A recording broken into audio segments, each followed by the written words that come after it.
आज हम आप लोगों को टीजीटी और पीजीटी में पूछे गए प्रीवियस ईयर के क्वेश्चंस बताएंगे। तो पूरी जानकारी के लिए मेरा पूरा वीडियो लास्ट तक देखिए। चलिए शुरू करते हैं। पहला क्वेश्चन है, प्लाज्मिड्स हैं नए प्रकार के सूक्ष्म जीव, जीवाणुओं में गुणसूत्रों के अतिरिक्त पाया जाने वाला आनुवंशिक पदार्थ, बैक्टीरिया का आनुवंशिक पदार्थ, विषाणु के प्रकार। प्लाज्मिड्स क्या है बताना है इनमें से। तो ये क्वेश्चन टीजीटी 2002 में पूछा गया, 2005 में पूछा गया और फिर 2013 में पूछा गया। मोस्ट इंपॉर्टेंट क्वेश्चन है ये टीजीटी के लिए, और पीजीटी में भी पूछा जा सकता है क्योंकि टीजीटी पीजीटी में घुमा घुमा करके प्रश्न एक दूसरे में पूछे जाते हैं। तो इसका आंसर होगा बी, जीवाणुओं में गुणसूत्रों के अतिरिक्त पाया जाने वाला आनुवंशिक पदार्थ प्लाज्मिड्स कहलाता है। प्लाज्मिड क्या होता है? जीवाणुओं में जो गुणसूत्रों के अतिरिक्त आनुवंशिक पदार्थ पाया जाता है उसे क्या कहते हैं? प्लाज्मिड्स कहते हैं। बता दें कि एक्स्ट्रा क्रोमोसोमल जेनेटिक मटेरियल होता है प्लाज्मिड्स, और इनमें स्वद्विगुणन की क्षमता होती है। और आपको बता दें कि विभिन्न प्रकार के जो जीवाणु होते हैं इनमें विभिन्न प्रकार के प्लाज्मिड्स पाए जाते हैं। आजकल जीन इंजीनियरिंग में या जेनेटिक इंजीनियरिंग में इसका उपयोग वेक्टर के रूप में किया जाता है। प्लाज्मिड का उपयोग कहाँ करते हैं? वेक्टर के रूप में किया जाता है। आते हैं नेक्स्ट क्वेश्चन पर। प्लाज्मिड जो ड्रग प्रतिरोध उत्पन्न करता है कहलाता है। ऐसा प्लाज्मिड जो ड्रग प्रतिरोध उत्पन्न करता है क्या कहलाता है? F factor, col factor, T I plasmid, R factor. तो ये क्वेश्चन पीजीटी 2004 और 2013 में पूछा गया है, 2 बार आया है अब तक की। तो इसका आंसर होगा लास्ट वाला, आर फैक्टर, यानी प्लाज्मिड जो ड्रग प्रतिरोध उत्पन्न करता है आर फैक्टर कहलाता है। आपको बता दें कि प्लाज्मिड जीवाणु कोशिका में पाए जाने वाले बाह्य गुणसूत्रीय या केंद्रकीय वृत्ताकार डीएनए अणु होते हैं। अभी मैंने आपको बताया भी था कि प्लाज्मिड्स क्या होते हैं। जीवाणुओं में गुणसूत्रों के अतिरिक्त जो आनुवंशिक पदार्थ पाया जाता है उसे प्लाज्मिड्स कहते हैं, और ये कई प्रकार के होते हैं। जैसे एफ फैक्टर है तो जनन प्लाज्मिड्स होता है, टी आई प्लाज्मिड है तो ट्यूबर प्रेरित करने वाले प्लाज्मिड्स होते हैं, जो कॉल फैक्टर होते हैं वो विष उत्पन्न करने वाले प्लाज्मिड्स होते हैं, और जो आर फैक्टर होते हैं ये एंटीबायोटिक औषधियों से प्रतिरोधकता प्रदान करने वाले प्लाज्मिड्स होते हैं। नेक्स्ट क्वेश्चन है, टी आई प्लाज्मिड पाया जाता है। टी आई प्लाज्मिड्स, ये क्वेश्चन पीजीटी 2011 में पूछा गया था। इसका आंसर होगा एग्रोबैक्टीरियम ट्यूमिफेसियंस। तो बी वाला ऑप्शन सही होगा। बता दें कि इस प्लाज्मिड का उपयोग जीन इंजीनियरिंग में वाहक के रूप में किया जाता है, या कह लीजिए कि वेक्टर के रूप में जेनेटिक इंजीनियरिंग में इसका प्रयोग करते हैं। किसका? टी आई प्लाज्मिड्स का। और इसमें प्राकृतिक रूप से दूसरे पौधों के कोशिका में प्रवेश करने और जीनोम से जुड़कर द्विगुणन करने की क्षमता होती है। एक छोर पर कसाब के एक गुच्छे वाला जीवाणु कहलाता है मोनोट्राइकस, लोफोट्राइकस, एम्फीट्राइकस, पेरीट्राइकस। एक छोर पर कसाब के एक गुच्छे वाला जीवाणु कहलाता है। ये टीजीटी 2004 में प्रश्न पूछा गया था। जिसके एक छोर पर गुच्छे हों ऐसे जीवाणु को क्या कहा जाता है? तो इसका आंसर होगा बी, लोफोट्राइकस कहा जाता है। इसी के साथ आपको बता दें कि जो जीवाणु होते हैं, जीवाणुओं में कसाब अथवा अंग्रेजी में कसाब को फ्लैजिला कहा जाता है। तो फ्लैजिला की उपस्थिति के आधार पर इनको कई भागों में बांटा गया है। कुछ भागों के नाम हम आपको यहाँ पर दिखा रहे हैं और बता रहे हैं। जैसे पहला है मोनोट्राइकस। अगर ये पूछ लिया जाए तो इसके एक सिरे पर फ्लैजिला पाया जाता है। एक सिरे पर फ्लैजिला होगा तो मोनोट्राइकस हो जाएगा। फिर दूसरा है लोफोट्राइकस, दोनों सिरों पर फ्लैजिला के गुच्छे होंगे तो लोफोट्राइकस हो जाएगा। सिफाइलोट्राइकस तो एक सिरे पर फ्लैजिला का गुच्छा होगा, और एम्फीट्राइकस में दोनों सिरों पर एक एक फ्लैजिला होता है, और पेरीट्राइकस में संपूर्ण सतह पर ही फ्लैजिला पाए जाते हैं। तो इस तरह से कई प्रश्नों के उत्तर हो जाएंगे, आप बता लेंगे। अलग अलग प्रश्नों को पूछा जा सकता है इसमें से। नेक्स्ट क्वेश्चन इसी प्रकार का हम आपको बता रहे हैं। जीवाणु जिनमें एक सिरे पर गुच्छे में कसाब होते हैं कहलाते हैं। जिनमें एक सिरे पर गुच्छे में कसाब होते हैं क्या कहा जाता है?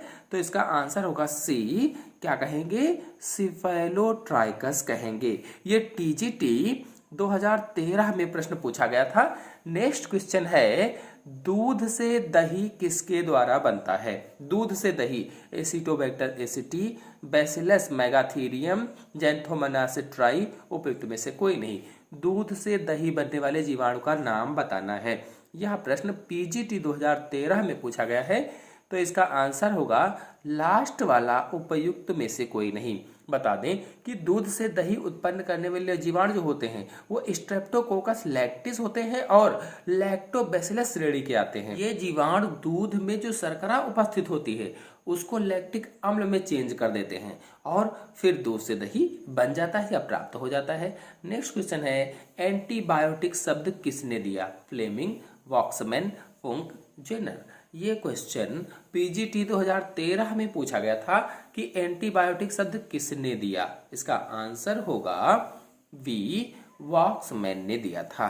बता दें कि एंटीबायोटिक शब्द वॉक्समैन ने प्रतिपादित किया था और इन्होंने स्ट्रेप्टोमाइसिन नामक एंटीबायोटिक का निर्माण भी किया था। अगर ये प्रश्न पूछा जाए कि स्ट्रेप्टोमाइसिन नामक एंटीबायोटिक का निर्माण किसने किया, तो बताएंगे क्या? वॉक्समैन। और साथ ही साथ आपको पता चले कि फ्लेमिंग ने सबसे पहले एंटीबायोटिक की खोज की थी। फ्लेमिंग ने सर्वप्रथम एंटीबायोटिक की खोज की और पेनिसिलिन नामक एंटीबायोटिक बनाई भी थी। पेनिसिलिन नामक एंटीबायोटिक किसने बनाया? फ्लेमिंग ने बनाया। स्ट्रेप्टोमाइसिन नामक एंटीबायोटिक का निर्माण किसने किया? तो वॉक्समैन ने किया था। नेक्स्ट क्वेश्चन है, इनमें से कौन सा सूक्ष्म जीव नाइट्रोजन स्थिरीकरण में मुख्य भूमिका निभाता है? राइजोबियम, लैक्टोबैसिलस, स्यूडोमोनास, इनमें से कोई नहीं। ये क्वेश्चन टीजीटी 2013 में पूछा गया था।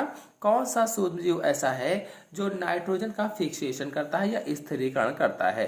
तो ऑप्शन सही होगा पहला, राइजोबियम, जो दलहनी पौधों की जड़ों में पाया जाता है। जो राइजोबियम है ये दलहनी पौधों की जड़ों में पाया जाता है और नाइट्रोजन का स्थिरीकरण करता है। यानी लेग्यूमिनस कुल के जो पौधे होते हैं इसकी जड़ों में सहजीवी के रूप में वास करता है या रहता है और नाइट्रोजन स्थिरीकरण या फिक्सेशन में भाग लेता है। नेक्स्ट क्वेश्चन है, जैंथोमोनास सिट्राई निम्न के लिए एक रोग कारक जीव होता है? सेब में फायर ब्लाइट का रोग, आलू में विल्ट रोग, सिट्रस कैंकर रोग, येलो ईयर रॉट ऑफ गेहूं रोग। जैंथोमोनास सिट्राई निम्न के लिए एक रोग कारक जीव है। ये पीजीटी 2013 में प्रश्न पूछा गया था, तो इसका आंसर होगा citrus canker. Xanthomonas citri citrus canker रोग कारक का जीव है। बता दें कि सिट्रस कैंकर रोग जैंथोमोनास सिट्राई नामक रोगजनक जीवाणु के द्वारा होता है और यह एक दंड रूपी ग्राम नेगेटिव व वायवीय जीवाणु है। सिट्रस कैंकर एक उदाहरण है जीवाणु जनित बीमारी का, विषाणु जनित बीमारी का, फफूंद जनित बीमारी का, शैवाल जनित बीमारी का। तो सिट्रस कैंकर एक उदाहरण किसका होगा? आंसर होगा इसमें पहला, जीवाणु जनित बीमारी का। नेक्स्ट क्वेश्चन है, सिट्रस कैंकर रोग उत्पन्न होता है? स्यूडोमोनास, जैंथोमोनास, बैसिलस, इनमें से कोई नहीं। ये क्वेश्चन टीजीटी 2013 में पूछा गया था। सिट्रस कैंकर रोग किससे उत्पन्न होता है? तो जैंथोमोनास सिट्राई से सिट्रस कैंकर रोग उत्पन्न होता है। अभी प्रश्न एक आ चुका है पहले। नेक्स्ट क्वेश्चन है, थर्मस एक्वेटस के डीएनए पॉलीमरेज का प्रयोग किया जाता है? थर्मस एक्वेटस के डीएनए पॉलीमरेज का प्रयोग, ये क्वेश्चन पीजीटी 2011 में पूछा गया था। जेल इलेक्ट्रोफोरेसिस में, पीसीआर में, जीन पुनर्संयोजन में और कोशिका संवर्धन में। तो इसका आंसर क्या होगा? जल्दी से सोचकर बताइएगा। थर्मस एक्वेटस के डीएनए पॉलीमरेज का प्रयोग किया जाता है। यदि आप लोग पीसीआर पर वीडियो देखना चाहते हैं, इलेक्ट्रोफोरेसिस पर वीडियो देखना चाहते हैं, तो मेरे चैनल में अपलोडेड है, आप लोग जाकर के अच्छे से समझ सकते हैं। तो इसका आंसर होगा बी, पीसीआर में थर्मस एक्वेटस के डीएनए का प्रयोग किया जाता है। नेक्स्ट क्वेश्चन है, पीसीआर में प्रयुक्त डीएनए पॉलीमरेज किस जीव से प्राप्त किया जाता है? E coli, Agrobacterium, Rhodobacter, Thermus aquaticus. PCR में प्रयुक्त डीएनए पॉलीमरेज किस जीव से प्राप्त किया जाता है? पीजीटी 2011 में ये प्रश्न पूछा गया था, तो इसका आंसर होगा थर्मस एक्वेटस से। बता दें कि थर्मस एक्वेटस एक जीवाणु होता है या बैक्टीरिया है जो गर्म गंधक युक्त यानी हॉट सल्फर स्प्रिंग्स में पाया जाता है, पानी में पाया जाता है और इसमें डीएनए पॉलीमरेज एंजाइम पाया जाता है और उस डीएनए पॉलीमरेज एंजाइम को क्या कहते हैं? टैक पॉलीमरेज कहा जाता है और ये अधिक ताप पर भी कार्य कर सकता है, उच्च ताप पर, हाई ताप पर भी काम कर सकता है। इसका उपयोग पीसीआर यानी पॉलीमरेज चेन रिएक्शन में किया जाता है। यदि आप लोग पॉलीमरेज चेन रिएक्शन पर वीडियो देखना चाहते हैं तो अपलोडेड है, जाकर के चैनल से देख सकते हैं। नेक्स्ट क्वेश्चन है, जीवाणु से होता है विषाक्त भोजन, मनुष्यों में रोग, पौधों में रोग, उपयुक्त सभी। ये क्वेश्चन पीजीटी 2013 में पूछा जा चुका है। जीवाणु से क्या होगा? लास्ट वाला ऑप्शन उपर्युक्त सभी, यानी जीवाणु से विषाक्त भोजन भी हो जाता है, मनुष्यों में रोग भी होते हैं, पौधों में भी रोग होते हैं। बता दें कि जीवाणुओं द्वारा यानी फूड पॉइजनिंग हो जाती है, मनुष्यों में रोग हो जाते हैं, पौधों में रोग हो जाते हैं। विषाक्त भोजन से बॉटुलिज्म नामक रोग हो जाता है। अगर विषाक्त भोजन हम खा लें तो बॉटुलिज्म नामक रोग हो जाता है। और इसका कारक कौन है? तो क्लास्ट्रीडियम बॉटुलिनम, क्लास्ट्रीडियम बॉटुलिनम नामक जीवाणु है जो भोजन को विषाक्त करता है। मनुष्यों में हैजा, टाइफाइड, तपेदिक, पीलिया, निमोनिया आदि जो रोग हैं, इनका सबका कारण कौन है?